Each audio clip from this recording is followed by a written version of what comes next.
Hiyo Samagon. Seperti biasa, bagaimana kabar kalian di minggu ini? Semoga semuanya baik-baik saja ya. Sehat selalu beserta dengan keluarga. Dan jangan lupa untuk selalu bersyukur. Dalam video kita kali ini, kita akan membahas perihal tentang sosok sang ketua revolusioner yakni Monkey D. Dragon tepatnya. Dia sudah membuat sebuah rencana besar yang akan segera dia mulai dengan target utama yang saat ini dia utamakan, yakni membunuh salah satu Kurosei. Sains Jagarsia Saturn adalah target utama revolusioner saat ini. Peristiwa ini akan membuat warning pemerintahan dunia dengan mewaspadai pergerakan dari revolusioner yang rasanya tepat pada chapter 1100 nanti. Akan ada beberapa upaya untuk melakukan misi membunuh Saturnus di decade ini. Ini juga ada kaitannya dengan chapter terbaru yakni Saturnus yang diduga kuat adalah ayah biologis dari Jauh Liboni. Ada beberapa petunjuk yang teman-teman dapatkan setelah membaca chapter 1098. Yups, jadi kita akan bahas lengkap dalam video kita kali ini ya. Namun seperti biasa, jangan lupa subscribe, like, dan komen dulu untuk bentuk support kalian atas channel ini ke depannya. Jika sudah, terima kasih banyak dan bersiaplah nakama. Tarik jangkar dan mari kita berlayar.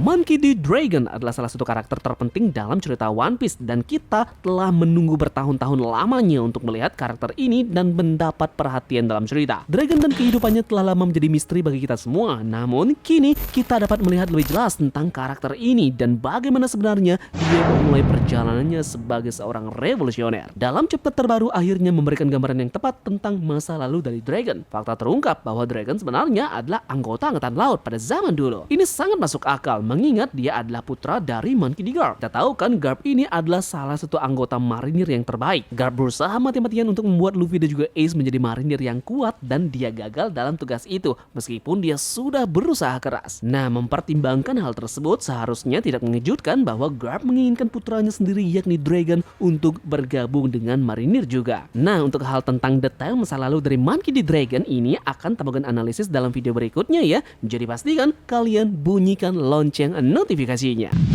Oke, lanjut. Yang kita tahu, Monkey D. Dragon pertama kali diperkenalkan kepada kita pada chapter 100. Kita awalnya tidak tahu siapa dia saat itu, tapi dia muncul untuk menyelamatkan Luffy dari Smoker. Kita kemudian mengetahui bahwa Dragon ini adalah ayah Luffy dan pemimpin tentara revolusioner. Berbeda dengan bajak laut, tentara pemberontak secara langsung menentang pemerintahan dunia, mengobarkan perang dan melancarkan kudeta untuk membebaskan warga sipil kerajaan yang tergabung dalam world government. Beberapa contoh negara yang telah dibebaskan oleh tentara revolusioner antara lain Vira di Green Line, Centuria di South Blue, dan suatu tempat yang tidak disebutkan di North Blue. Tentara revolusioner juga menargetkan kerajaan seperti Vodka dan juga Lulusia. Nah, raja-raja korup di kerajaan-kerajaan ini akan memeras warga sipilnya, mengobarkan perang dan bahkan menjual orang-orangnya ke dalam perbudakan dan perang demi mengumpulkan upeti surgawi. Seperti yang kita lihat pada kilas balik Kaido, tindakan korupsi ini dilakukan demi mendapatkan keuntungan dan dukungan dari pemerintahan dunia, mendapatkan status sebagai negara anggota atau bahkan tempat duduk di Reverie. Nah, kondisi kerajaan Goa yang korup mencerminkan keadaan umum dunia di bawah kekuasaan naga langit. Baru-baru ini kita mengetahui bahwa filosofi yang diungkapkan oleh Dragon ini sebagian terinspirasi oleh peristiwa Ohara. Dragon sudah memimpin kelompok yang disebut sebagai pejuang kemerdekaan, namun pembantaian di Ohara membawanya untuk membentuk tentara revolusioner. Dia melakukan ini dengan Ivankov dan juga Kuma di sisinya. Nah, sebelumnya kita juga melihat bahwa kaum revolusioner telah kehilangan markas utama mereka di Baltigo setelah invasi bajak laut Kurohige dan penyerbuan CP0. Baru-baru ini kita melihat kemenangan revolusi menyerbu kerajaan Lulusia. Mereka menyelamatkan warga sipil. Dragon pun telah memanggil komandannya untuk melancarkan operasi menyerang Marejoa selama Reverie. Di sana mereka akan mendeklarasikan perang bukan hanya melawan pemerintahan dunia, tapi juga para naga langit secara khusus.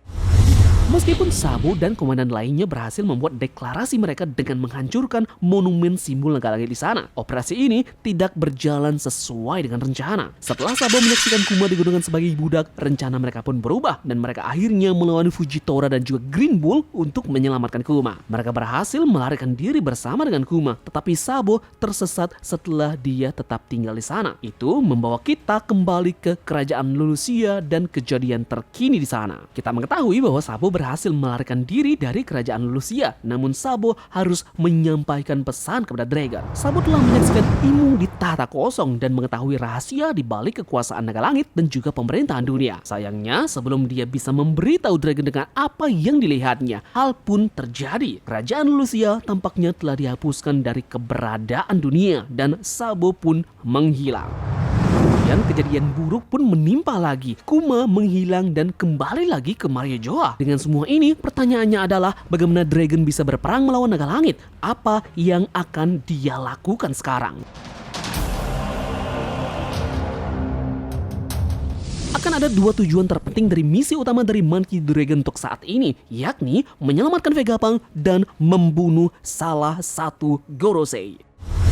Ini adalah misi yang paling sulit yang akan dilakukan oleh Monkey D. Dragon beserta dengan tentara revolusioner yang lainnya. Tidak hanya pembalasan dendam atas apa yang dilakukan oleh anggota-anggotanya, baik itu menjadi budak, dibunuh dan dibuang dengan keji, dan ada juga yang sempat dipenjara di Impel Down. Tentu sang ketua tidak akan diam begitu saja melihat anggota-anggotanya diperlakukan seperti itu. Maka dari hal inilah dia membuat suatu rencana awal yang benar-benar akan memperlihatkan kepada dunia pemberontakan yang besar-besaran yang akan dia lakukan, dengan salah satunya adalah membunuh salah satu pemimpin dari pemerintahan dunia, atau lebih tepatnya salah satu Gorosei.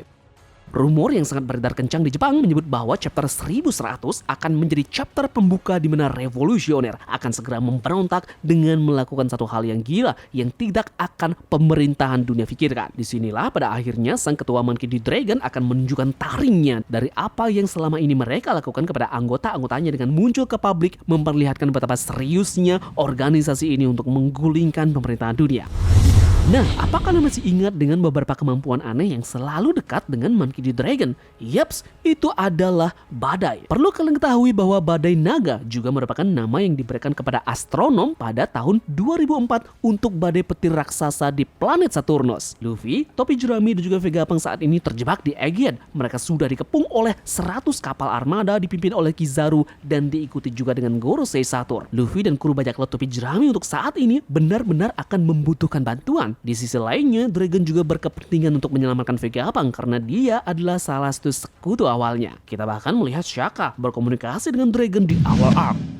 Tamagon benar-benar yakin Monkey D. Dragon sang revolusioner akan datang ke Aegean dan membantu Vegapunk beserta dengan kru bajak laut topi jerami di sana dalam chapter 1100 nanti yang akan menjadi awal penanda dimulainya pergerakan revolusioner. Jika Dragon datang dan mengalahkan armada kapal, maka Luffy dan topi jerami akan mampu mengalahkan Kizaru, apalagi jika mereka mendapatkan bantuan dari Vegapunk. Saturnus di sini pun akan tidak berdaya. Ini akan menjadi makanan enak bagi Dragon untuk segera memperlihatkan kekuatannya. Tamagon yakin Dragon tidak akan melewatkan kesempatan ini untuk mendapatkan kepala dari salah satu Gorosei. Dia akan membunuh Saturn.